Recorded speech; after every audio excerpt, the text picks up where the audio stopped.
This week, David, we're doing something perhaps meant to be a little luxurious, but I'm not quite sure. The Mazda CX-90. We've got a pair of them, David. They're both Azumis. Mine's definitely got the Takumi interior for 5,000 smackaroos. The facts and figures, David, Mazda's made a big song and dance all over the car, well, at least on the side. It says inline six. They've got an inline six petrol and an inline six diesel. They haven't given up on internal combustion engines. They've developed these new versions of it in a time when most people are merely doing touch-ups on existing models. Absolutely. And the other interesting thing is that they're 48 volt mild hybrid, and the 8-speed automatic doesn't have a torque converter. So I assume that's somehow connected in with the 48 volt disconnects or some such. I did ask Mazda for some detail, but they've not gotten back to me yet. The headlights themselves, very complex, relatively complex series of lines and swirls. Well, you can see here that there's a double lot of little swishes, little Nike-esque swishes. This nice big black grille, and it is a big black grille. They've got walk-away locking and the smart locking. So you've got walk-away locking, but also just here, and you've got to really feel for it, there's a little divot, and if you touch that divot, it'll lock the doors for you, and if you put your hand inside, it'll unlock them. Skyactiv G. I know what the E means, that's the 48 volt hybrid bit, but I don't know what the G means. Perhaps it's G series, do you think? Skyactiv has been their big effort to try and work hard on internal combustion engines, and to their credit, but the future will tell whether that's a commitment to something that's on the way out. Well, everybody else, as we said, is going electric. You can see it's CX-90 all-wheel drive on the other side. After considerable effort, we raised the floor and the plastic bin, and there is a spare under there, David. Space saver one, and a doof. And a doof. Now, there's quite a lot of space in the back, David. Yeah, the space with the seats up wasn't catastrophically small, but it's obviously not huge. And you can't see it on the film, but it's a gradual little slope up. You've got a couple of window shades here. That's a manual affair. There's the kind of lovely birch or whatever it is, upgrade or oak. Very, very nice. You've got tons of room there, David, and that seat is set for me. Oh, Alan, I think this is excellent. I could even move it forward if I wanted to give a bit of room for the back. But I've got. Well, just move it forward, and I'll show the viewers. David had to move. Oh, that's beyond reasonable. But David had to move the seat a long way forward to get any room in the back, but nonetheless, my head's a bit clear, and the sunroof goes back a fair way, so I could enjoy being chauffeured around. And I think the white interior makes the back feel a little bit less enclosed. Yes.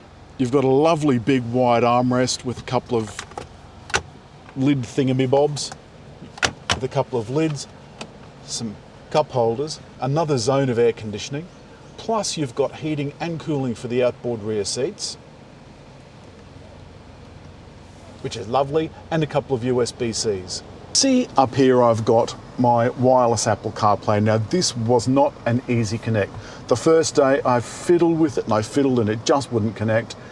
When I came back the next day after having spoken to Mazda, turned it on and the wireless bit just worked, even though it said the day it wouldn't. You can see this stitching here.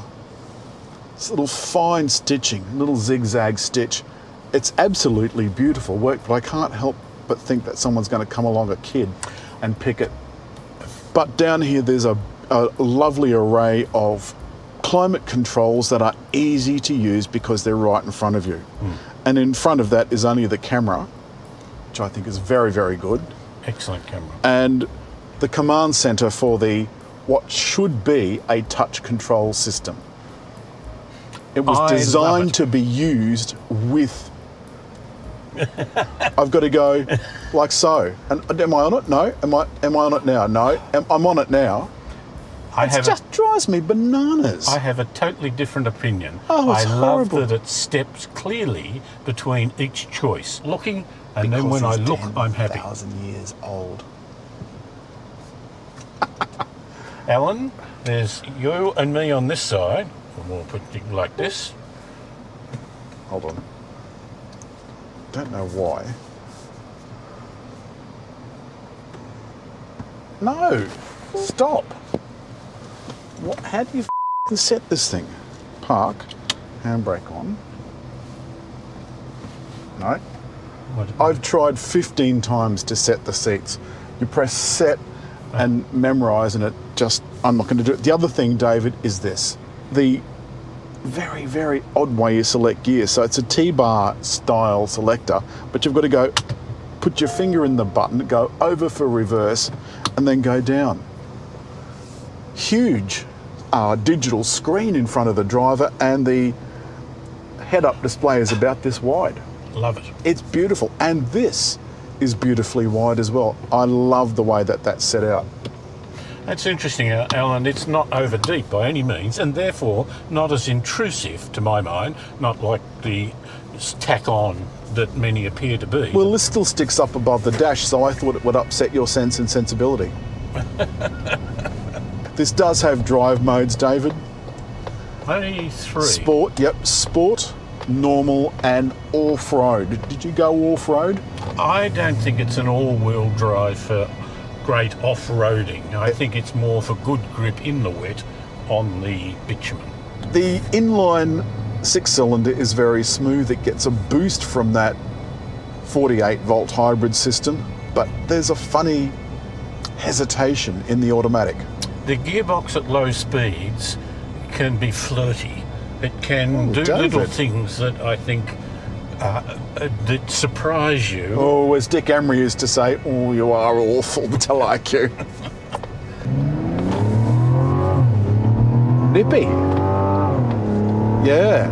It's got a sophisticated roar to it, I think.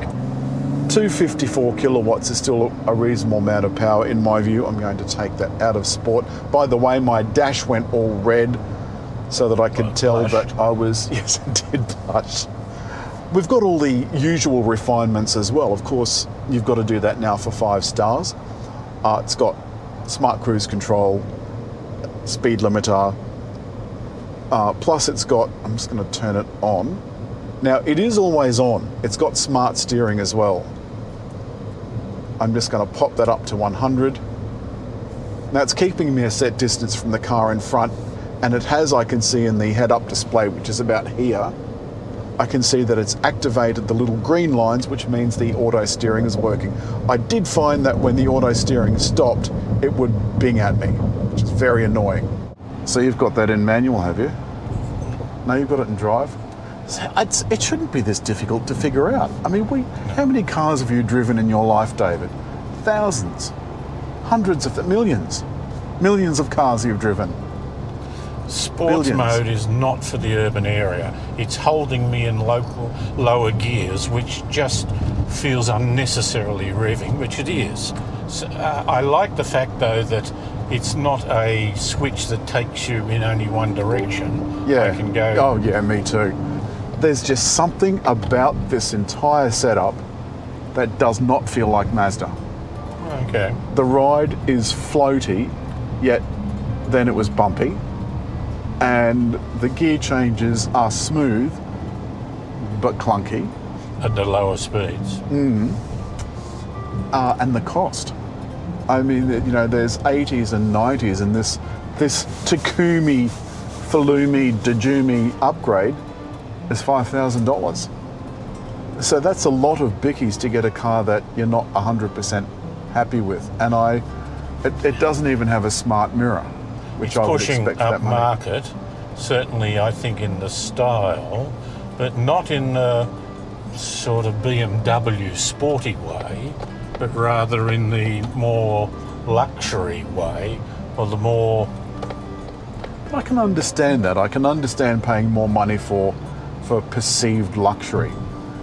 I think the thing is, if you're going to have perceived luxury, there has to be some luxury to go with it.